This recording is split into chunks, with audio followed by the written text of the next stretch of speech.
à tous, c'est Corinne, bienvenue sur notre chaîne Investir au féminin. Aujourd'hui, je vais te parler de comment je choisis mes locataires.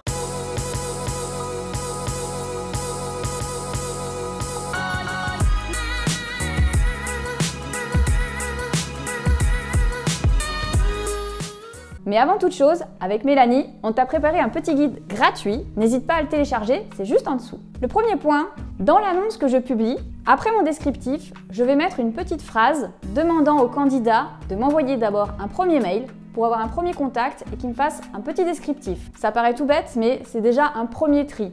Je reçois des messages du style « Salut, ta coloc est dispo ?» Déjà ça, ce genre de mail, je réponds même pas.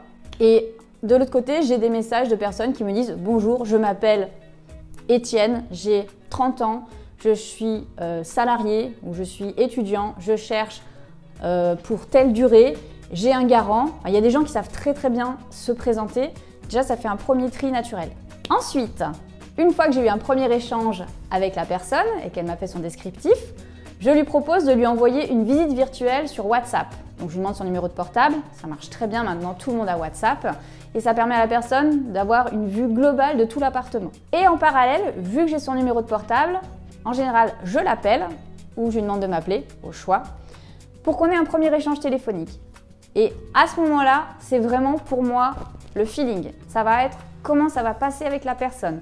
Si l'échange il est fluide, si je sens la personne motivée, c'est difficile à expliquer parce que c'est pas du palpable, mais c'est vraiment cette étape-là où je le fais au feeling. Et honnêtement, je vais dire, pour l'instant, je touche du bois, j'ai pas eu de soucis avec tous les locataires que j'ai choisis moi-même.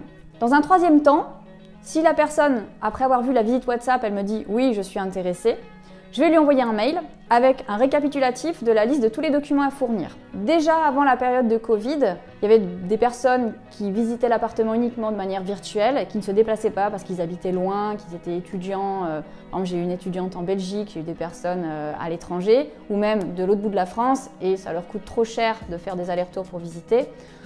Donc de plus en plus, la visite virtuelle, c'est quelque chose qui marche bien et d'autant plus depuis maintenant 1 an avec le Covid où je fais quasiment plus de visites physiques. Il y a des gens qui me disent non, moi je veux voir absolument chaque personne, mais avec un échange téléphonique, enfin pour moi, avec un échange téléphonique et un WhatsApp où je peux voir la personne, ça me suffit. En quatrième point, en parallèle de l'envoi des documents, je transmets les coordonnées de mes colocataires actuels aux futurs candidats. Alors bien sûr, avec l'accord des colocataires avant, je leur envoie un petit message, je dis bonjour, j'ai un candidat, est-ce que je peux envoyer vos coordonnées aux futurs candidats?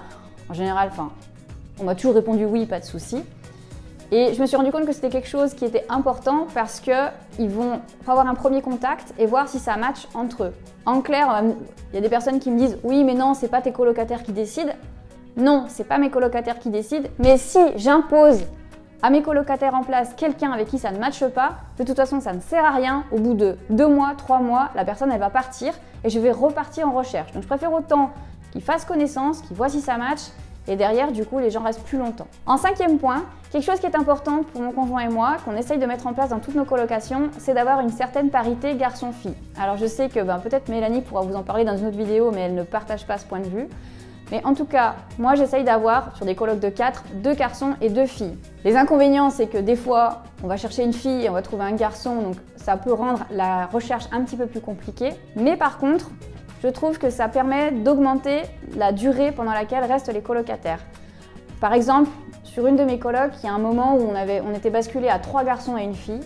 Et j'avais eu des retours à la fois de la fille qui me disait le soir c'est un peu chaud parce que je me sens un peu toute seule, j'ai plus une copine avec qui discuter, etc. Et les 3 garçons à l'inverse qui m'ont dit il y a trop de testostérone dans l'appartement, il nous manque une fille.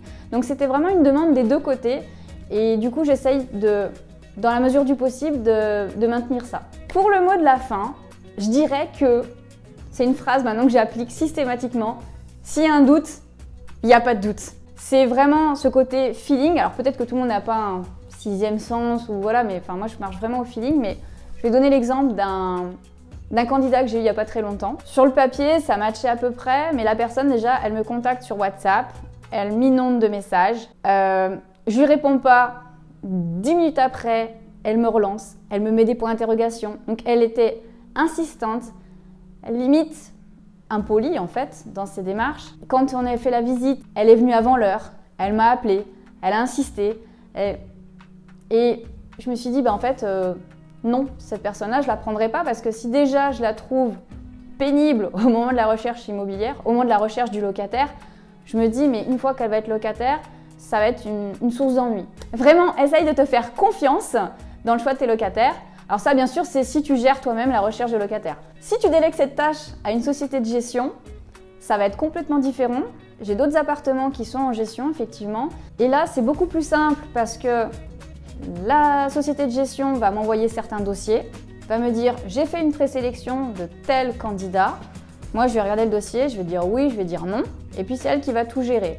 Et là, par contre, il faut vraiment avoir trouvé une société en qui tu as confiance. Pas qu'elle te mette le premier venu pour encaisser sa com, mais vraiment qu'elle mette quelqu'un dans un souci d'avoir un locataire qui va rester dans le temps et qui va être de qualité. Donc, quelqu'un qui va payer ses loyers, qui ne va pas dégrader le bien, qui va... Enfin, voilà. Et ça, c'est tout le boulot de l'agence immobilière qui va devoir avoir les échanges, tester un petit peu le candidat.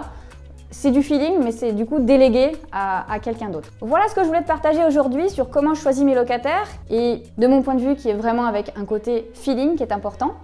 Si cette vidéo t'a plu, n'hésite pas à mettre un petit pouce et surtout, abonne-toi à notre chaîne YouTube. Salut, salut! La la la la la la la la.